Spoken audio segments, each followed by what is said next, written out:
Olá, como vocês estão? Para quem ainda não me conhece, meu nome é Maurício Santos. E eu sou meio que novo por aqui. De qualquer maneira, é um prazer imenso estar trazendo mais um vídeo de curiosidades incríveis da Fatos Desconhecidos para vocês aqui hoje.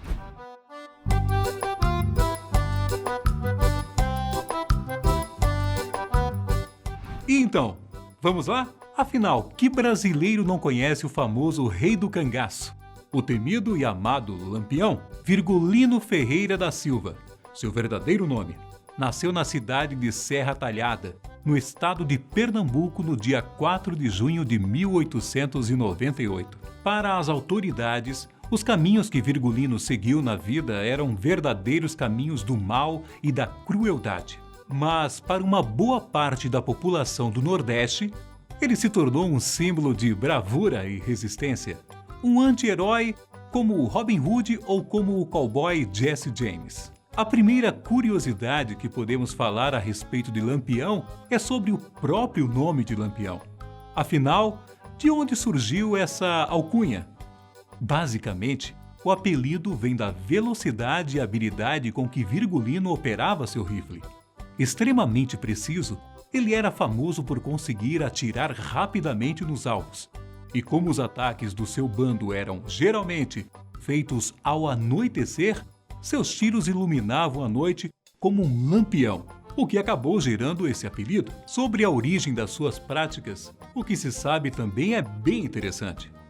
Por que Lampião trilhou o caminho pelo qual ficou famoso? Bem, antes de se tornar uma lenda, Virgulino era um simples artesão. Sua família possuía uma terra, o que era normal na época, mas esse local era palco de confrontos constantes com outras famílias, principalmente devido aos limites da propriedade de cada uma. Em um jogo cheio de intrigas e armadilhas, digno dos melhores roteiros de Hollywood, o pai de Virgulino acabou assassinado em 1919, vítima de um confronto com a polícia, causado propositalmente por inimigos de sua família. Isso mudou para sempre a vida do futuro Lampião. Virgulino jurou vingança, abandonou sua profissão e se juntou a um grupo de cangaceiros de Pernambuco. Apenas um ano mais tarde, ele já teria cumprido a vingança que tinha prometido, assassinando o informante que tinha organizado o evento em que seu pai perdeu a vida. Embora fosse de origem humilde, Lampião era alfabetizado e, se isso só não fosse uma característica incomum para o ciclo social dele, outra coisa chamava muita atenção em sua descrição. Virgulino usava óculos e, ainda mais, possuía uma doença chamada leucoma no olho esquerdo, que deixava a aparência do órgão um pouco embranquecida, além de comprometer a visão. Para piorar, no começo de sua carreira, em um assalto realizado numa fazenda, um acidente deixou a aparência de Lampião ainda mais macabra. Em uma troca de tiros com as forças policiais que chegaram para proteger a propriedade, uma bala disparada por um desses agentes acertou uma planta com espinhos, parecida com um cacto, mas muito perto do rosto de Lampião. Esses espinhos atingiram o olho do já doente Virgulino, que, além de cegá-lo de vez, deixou sua aparência ainda mais assustadora. Muito se diz sobre o quanto a aparência assustadora de Lampião o ajudou a se tornar essa figura tão temida. Ainda mais quando Virgulino se juntou oficialmente à sua lendária e fiel companheira, a Maria Bonita. Maria era descendente de uma família rica do sertão e não abandonou apenas os bens que tinha direito para se casar com Virgulino, mas também o marido com quem era casada. Na época em que se juntou ao grupo, Maria era realmente muito bonita. E, como contam as histórias, possuía uma personalidade muito forte e era extremamente respeitada pelos membros do bando. Embora vivesse em fuga, era famosa por usar roupas finas e elegantes nas horas de folga. Essa união de duas aparências distintas, um homem fora da lei, altamente perigoso com uma moça linda e refinada, fez com que os mitos contados sobre os dois se espalhassem rapidamente. E não era só por causa de sua personalidade e força que Maria era respeitada por todo o Nordeste. Uma grande curiosidade da vida de Lampião são as histórias contadas sobre suas punições, aplicadas em pessoas que ele considerava que tinham cometido algum tipo de crime ou desrespeito. A história mais famosa seria a do prato de sal. Enquanto comiam na casa de uma velha senhora, um dos membros do seu grupo teria reclamado que a comida estava sem sal. Embora fossem temidos e respeitados, a dona da casa teria recebido o Lampião com grande alegria, já que, para muitos, ali se encontrava um herói do povo. A senhora pareceu chateada com a crítica. Lampião, que estava no local durante a fala do membro, pediu para que trouxessem um grande saco de sal. Despejou então uma grande quantidade no prato do rapaz e, apontando uma arma para sua cabeça, o obrigou a comer toda a imensa quantidade de tempero que tinha sido colocada ali no prato dele. Para quem não sabe, comer muito sal de uma vez leva a pessoa à morte, já que desidrata o corpo completamente, muito depressa. Conforme as lendas, foi o que aconteceu com o rapaz, morrendo antes mesmo de conseguir terminar o prato. Já em outro caso, Lampião exige de um homem que foi pego cometendo incesto que ele cortasse os próprios testículos para continuar vivo. Segundo relatos, Lampião se tranca com o rapaz preso em uma sala e diz para ele: se eles, disse se referindo aos testículos, não estiverem dentro da gaveta do armário da sala, você não sairá dessa sala vivo.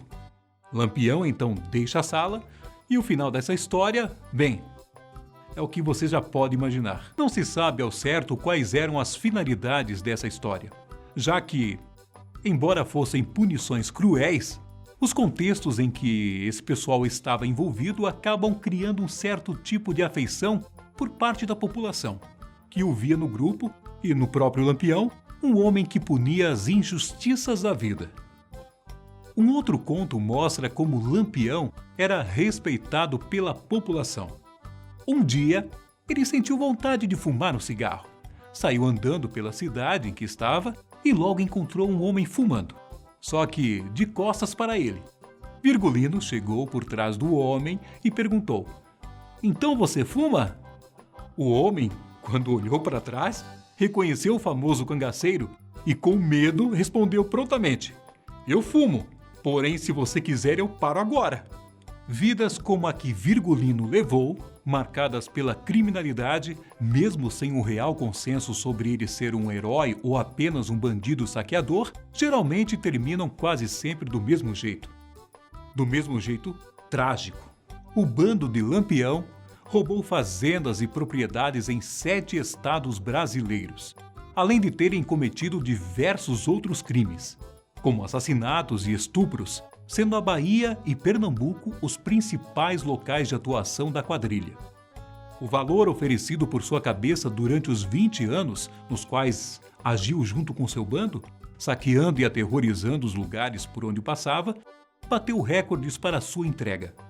E depois da elaboração de um longo e bem estratégico plano, o fim de Lampião chegou, mas não sem as devidas próprias polêmicas. No dia 28 de julho de 1938, os volantes, como eram chamados os policiais da época, executaram a parte final do plano que já haviam botado em prática há alguns dias. Eles seguiam silenciosamente o grupo de Lampião, já há algum tempo, e esperaram até terem a oportunidade perfeita de emboscá-los. Às 5 horas da manhã daquele dia, os soldados então atacaram o grupo de Lampião, que se levantava para tomar café da manhã.